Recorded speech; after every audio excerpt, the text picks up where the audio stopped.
தமிழ் உறவுகளுக்கு வணக்கம். இன்றைக்கி தம்புலாவில் 2வது நாள் காலையில் ஒரு அழகான காலை சாப்பாட்டோடு ஆரம்பித்தாங்க. இது அந்த ரூமில் இருந்து கொடுத்தாங்க. பழம் இருந்து, சாண்ட்விச் இருந்து, இடியாப்பத்தில் செய்த ஸ்வீட் இருந்து. சாப்பிட்டு முடிச்சுட்டு வெளியே வந்தால் ஆட்டோவும் வந்துருந்து. காலையில் 6 மணி ஆட்டோவில் நாங்கள் போகிறோம். இன்றைக்கி போகிற இடம் பேர் சிக்ரியா மலைக்கோட்டை. இதுக்கு இன்னொரு பேர் உண்டு, லயன் ஃபோர்ட் இல்லைனாக்கி சிங்கக்கோட்டை அப்படின்னு. இது ஸ்ரீலங்காவிலே ரொம்ப ஒரு பாப்புலரான இடம், டூரிஸ்ட் இடத்துக்கு. இது நாங்கள் இருந்த இடத்துலேருந்து ஒரு 16 கிலோமீட்டர் தள்ளி இருக்குது. ஏறக்குறைய 45லேருந்து 1 மணி நேர பயணம். நாங்கள் பிடிச்ச ஆட்டோவுக்கு 12,000 கொடுத்துருந்தோம். அது சிக்ரியாவுக்கு மட்டும் இல்லை, இதுக்கு அடுத்தால புலனர்வாணி ஒரு இடத்துக்கும் போகிறதுக்காக கொடுத்துருந்தோம். ஏறக்குறைய ஒரு நாள் பயணத்துக்காக 12,000 ரூபா கொடுத்துருந்தோம். ஓகே, நீங்கள் ஸ்ரீலங்காவை பற்றி ஒரு யூடியூப் பார்த்தீங்கன்னாக்கி எனக்கு தெரிஞ்ச நிறைய யூடியூபர்ஸ் ராவணக்கோட்டை, ராவணன் சீதையை கொண்டு வச்ச இடம் அப்படி இப்படிங்கிற மாதிரிலாம் வரும். இது உண்மையா இல்லையா அப்படிங்கிறத இந்த வீடியோவில் நான் உங்களுக்கு சொல்கிறேன். ஓகே, இதுக்கு என்ட்ரி ஃபீ உண்டு. நீங்கள் போனீங்கன்னாக்கி கட்டாயம் இந்தியாவோட பாஸ்போர்ட் கொண்டு போங்க. அவங்களோட பாஸ்போர்ட்டு இல்லை அப்படின்னாக்கி $35, அவங்க டாலரில் தான் சார்ஜ் பண்ணுறாங்க. $35. நீங்கள் இந்தியன் பாஸ்போர்ட் வச்சுருந்தீங்கன்னாக்கி உங்களுக்கு $20. ஓகே, லோக்கலுக்கு $120 எவ்வளோ தான் அவங்க சார்ஜ் பண்ணுறாங்க. ஸோ நீங்கள் பாஸ்போர்ட் கொண்டே $20. வேறு எந்த ஐடியும் ஒத்துக்கிட மாட்டாங்க. உங்களுக்கு பாஸ்போர்ட் மட்டும் தான் ஒத்துடுவாங்க. நாங்கள் பாஸ்போர்ட் எதுவுமே கொண்டு போகல, ஐடி இல்லாமல் போகிறதுனால நாங்கள் அங்கே டாய்லெட் இருக்குது. தயவுசெய்து நீங்கள் டாய்லெட்லாம் யூஸ் பண்ணிட்டு போங்க.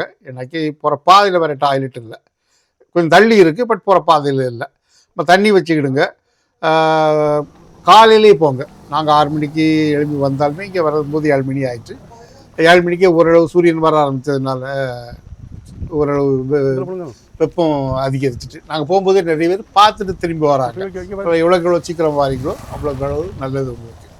ஓகே, நீங்கள் சிக்ரியாவை பற்றி சொல்லிடுங்க, அதுக்கு அவருடைய ஹிஸ்ட்ரிக்கு போகும். இது ஒரு 660 ஃபீட் மலை. இது ஓகே, மலையினுடைய உச்சத்தில் 4.5 ஏக்கர் இவ்வளோ இருக்குது. அங்கே ஒரு கோட்டை இருக்குது. ஓகே, கோட்டைனா கோட்டையால் இடிஞ்ச ஒரு கோட்டை இருக்குது. ஓகே, இதானது இருக்குது, ரூயின்ஸ் அந்த மாதிரி ஒன்று இருக்குது. ஆனால் உள்ளே போகும்போதே உங்களுக்கு தெரியும் அந்த கோட்டைக்காக அதாவது ஒரு கோட்டைக்காக என்னெல்லாம் ஏற்பாடு பண்ணியிருப்பாங்களோ அவ்வளோ பண்ணியிருப்பாங்க. அகழிகள் இருக்குது. ஓகே, இப்போ நீங்கள் போகிற என்ட்ரி இல்லை இங்கே செக் பண்ணுவாங்க.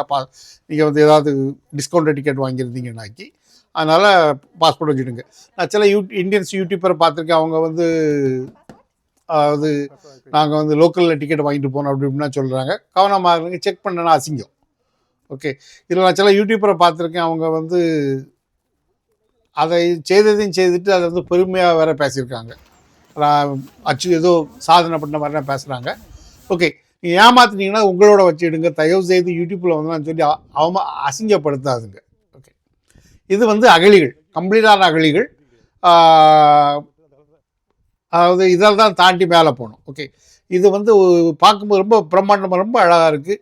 ஆனால் நீங்கள் நிறைய ஏறணும், 1200 படி ஏறணும். ஓகே, இல்லை 2வது என்னன்னாக்கி அவங்க ரொம்ப நீட்டாக வச்சுருக்காங்க. ஒரு காடாக இருந்தாலுமே ஒரு இலையை பார்க்க முடியாது. நாங்கள் காலையிலே அப்படிங்கிறதுனால எப்போமானு தெரியல, தூத்து க்ளீனாக வச்சுட்ருக்காங்க. ஒரு இலை கீழே கிடையாது, அந்த அளவு சுத்தமாக வச்சுருக்காங்க. ஸ்ரீலங்கா ஏற்கனவே சுத்தமான இடம், பட் இது ரொம்ப அழகாக இருந்து. ஓகே, நீங்கள் பார்க்குறது அங்கே ஒரு குளங்கள், அது எண்கோண குளம் அப்படின்னு ஒரு குளம் வச்சுருக்காங்க. இதெல்லாம் அவங்க அந்த ராஜாவே அவர் கட்டின ராஜாவே ஏற்பாடு பண்ணி வச்சுருக்காரு அவர் தண்ணிக்காக. ஓகே, நீங்கள் முதல்ல பார்க்கும்போது ரொம்ப அழகாக இருக்குது. இது பார்க்க அது ஒரு மெஜஸ்டிக்காக இருந்த மாதிரி இருந்து பார்க்க ரொம்ப அழகாக இருந்து. நீங்கள் ஸ்ரீலங்கா கட்டாயம் வாங்க. ஆனால் உங்களுக்கு ஒரு 1200 படிகள், அதாவது 660 ஃபீட் ஏறக்கூடிய அளவுக்கு ஃபிசிக்கலாக நீங்கள் இருந்தீங்கன்னா மட்டும் வாங்க. இல்லைன்னா பைசா வேஸ்ட்டு. ஓகே, ஏறது கஷ்டம், ஏன்னா செங்குத்தாக ஏறணும், கஷ்டம். உங்களால் ஏற முடியும்னா கட்டாயம் பாருங்கள். ஓகே, ஹிஸ்ட்ரியாக பார்த்தீங்கன்னாக்கி லாங் அகோ அப்படிங்கிற மாதிரி ஒரு காலத்தில் தத்தசேனா அப்படிங்கிற அரசர் வாழ்ந்திருக்காரு 5ஆம் நூற்றாண்டில்.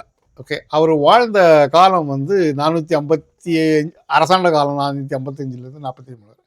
அவருக்கு அரசருக்கு பல ஒய்ஃப் இருப்பாங்களா, அது மாதிரி பல ஒய்ஃப் இருந்திருக்காங்க. பட்டத்திராண்டியுடைய பையன் பேர் மௌலானா, இன்னொரு பையன் பேர் கசையப்பா, ஒரு பொண்ணு இருந்திருக்காங்க. அவரை வந்து மிகாரா அப்படின்னு ஒரு ஆளுக்கு கல்யாணம் கட்டி கொடுத்துருக்காங்க. ஓகே, மிகாராவும் கசையப்பாவும் சேர்ந்து ஆட்சியை பிடிச்சி ராஜாவை கொண்டுறாங்க.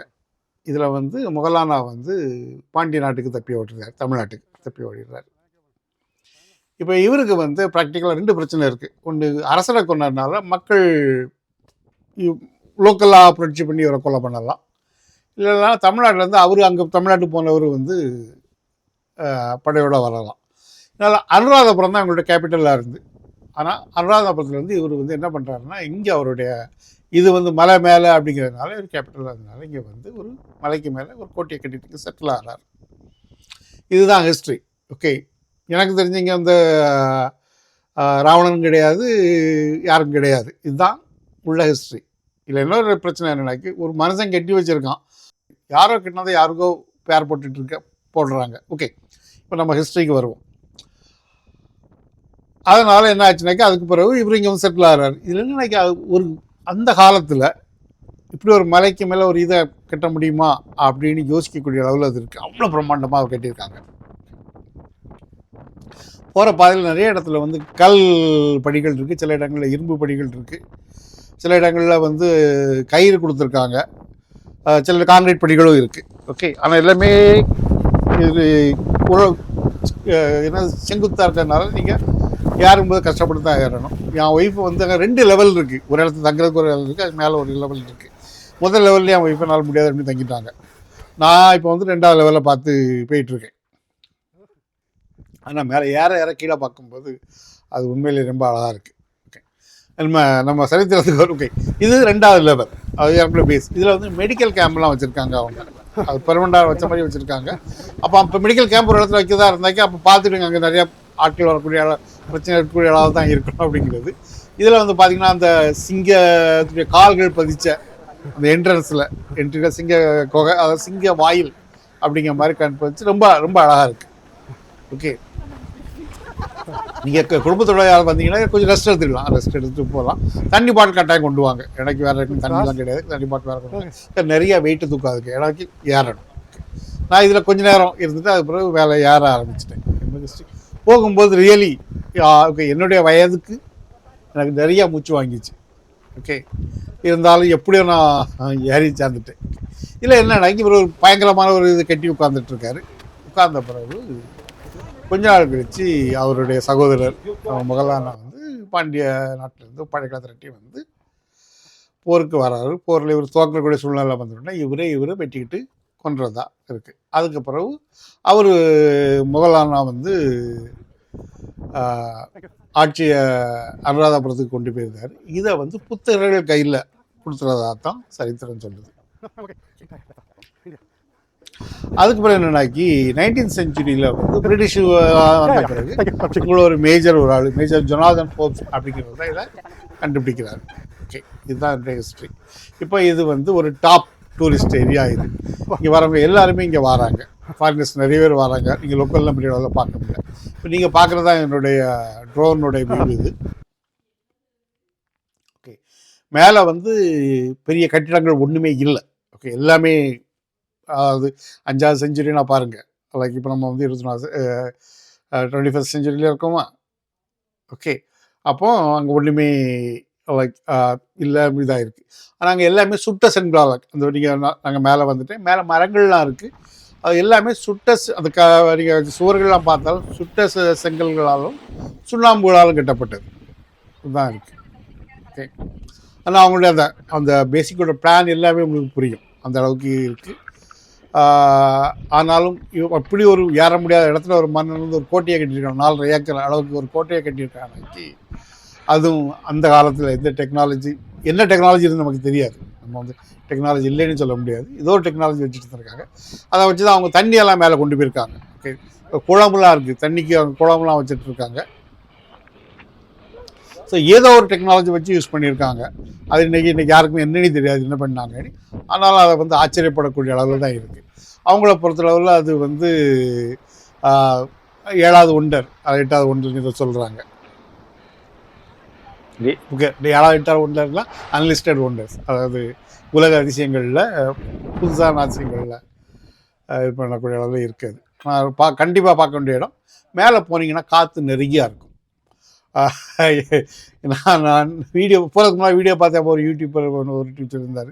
அது மேலே வந்த உடனே புல் எரிச்சு அவர் சொன்னது என்னன்னாக்கி, ஓகே அவர் அதாவது வீடியோ விற்கிறதுக்காக இங்கே வந்து சீதையை கொண்டு வச்ச இடம், அது அது அது எனக்கு வந்து உடம்புலாம் ஃபீலிங்கே புல் எரிச்சு அப்படிங்கிற மாதிரி பேசிகிட்டு இருந்தார். ஆனால் உண்மையிலேயே மேலே போனால் புல் எரிக்கும் உங்களுக்கு. ஓகே, அது மற்ற காரணத்துக்காக இல்லை, அங்குள்ள அந்த உள்ள வெப்பமும் அங்கே இருக்க பயங்கரமான காற்றும் உங்கள் உடம்புல மோதும் போது உடம்பு உண்மைக்கு புல் எரிக்கும். ஓகே, இந்த பில்டிங் நிறைய லெவலில் இருக்குது. லைக் மேலே கீழே தெற்கு வடக்கு அப்படிங்கிற மாதிரி நிறைய வித்தியாசமான கோட்டை, ஒரு ஒரு கோட்டைக்கான கம்ப்ளீட்டாக கட்டியிருக்காங்க. இங்கே பாருங்கள், நான் மற்றபடி சொல்கிறதுக்கு இல்லை ஒன்றும் இல்லை, பாருங்கள்.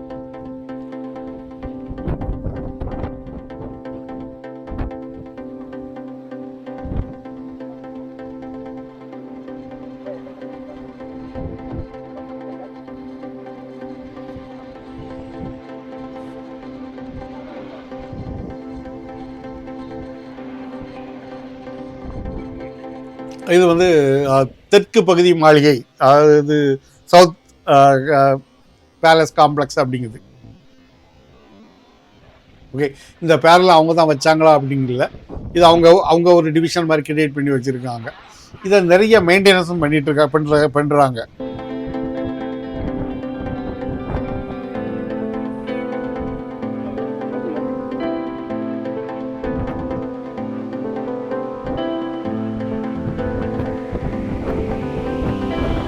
இடது பக்கம் பார்க்குறது தான் அவங்க அந்த குளம். அவங்களுடைய தண்ணீர் தேவைக்காக குளமாக கட்டியிருக்காங்க. கீழே இருந்து ஏதோ ஒரு வகையில் அவங்க மேலே தண்ணி கொண்டு வந்திருக்காங்க. அது மட்டும் இல்லை, அதாவது மழையையும் சேகரிச்சிருக்காங்க. காலையிலே வந்துட்டீங்கன்னா தான் நல்லது. இல்லைனாக்கி நாங்கள் வரும்போதே நிறைய மரங்களுக்கு கீழே ஆட்கள் வந்து அவ்வளோ மேலே அவ்வளவு பாறை வேறையான அந்த ரிஃப்ளெக்ஷன் எல்லாமே சேர்ந்து பயங்கரமான ஒரு வெக்கம் இருக்குது. நிறைய பேர் வந்து மரத்துக்கு கீழே தங்கியிருந்தாங்க. நிறைய பேர் தங்கியிருந்தாங்கனாக்கி அவர் இளைப்பாறிட்டு இருந்தாங்க. அப்போ தண்ணிலாம் பெரிய அளவில் இல்லை அந்த குளத்தில். ஆனால் நீங்கள் வந்து விண்டரில் இல்லை மழைக்காலத்தில் வந்தீங்கன்னாக்கி அது இதில் மட்டும் இல்லை, ஒரு அந்த யாரோ ஒரு இதில் சொல்லியிருந்தாங்க, அதாவது தண்ணியுடைய லெவல் ஒரு அளவுக்கு மேலே போகாது, அது ஏதோ ஒரு எக்ஸிட் வச்சுருக்காங்க அவங்க, ஆனால் அது எந்த மாதிரி யாருக்கும் தெரியாது அப்படின்னாங்க. இது எவ்வளோ உண்மைன்னு எனக்கு தெரியாது.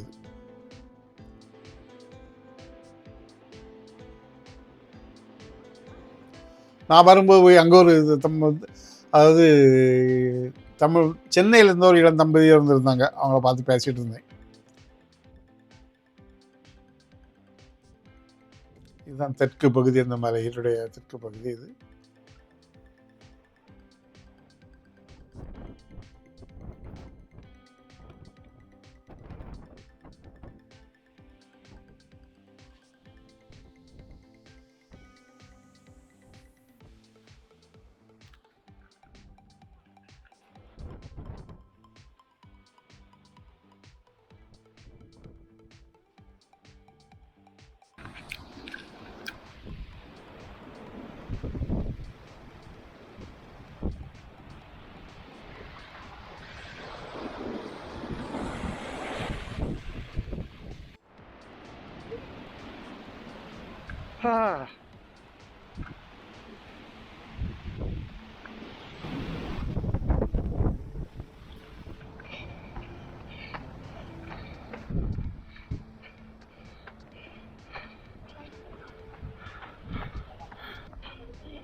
ஏறக்குறைய பார்த்து முடிச்சு ஒரு 2 மணி நேரம் ஆகும். மேலே இறங்கி கீழே வர்றதுக்கு ஒரு 2 மணி நேரம் ஆகும். இங்கே போகிறதுக்கும் வரதுக்கும் ஒரு மணி நேரம் 1 மணி நேரம் ஆகலாம். அதனால் கணக்கு படி பார்த்தீங்கன்னா ஒரு 4 மணி நேரம் இருந்தால் போதும் உங்களுக்கு. ஆனால் வரும்போது கொஞ்சம் கவனமாக வரணும். ஏன்னாக்கி அது படிகள் ரொம்ப குறுகலாக இருக்குது. இதில் போர்டு வச்சுருக்காங்க, குழவிலாம் இருக்குது, அதனால் சத்தம் போடாங்க. சத்தம் போட்டிங்கன்னாக்கி யோசித்து பாருங்கள், அவ்வளோ ஒரு இடத்துல குழவி வந்து அட்டாக் பண்ணிச்சுனாக்கி. நான் நிறைய வீடியோ பார்க்குறேன். கூட்டம் ஏறிச்சுன்னா மேலேயும் கீழே போகிறதுக்கு அவங்க ரொம்ப சின்ன படிகள் தான்.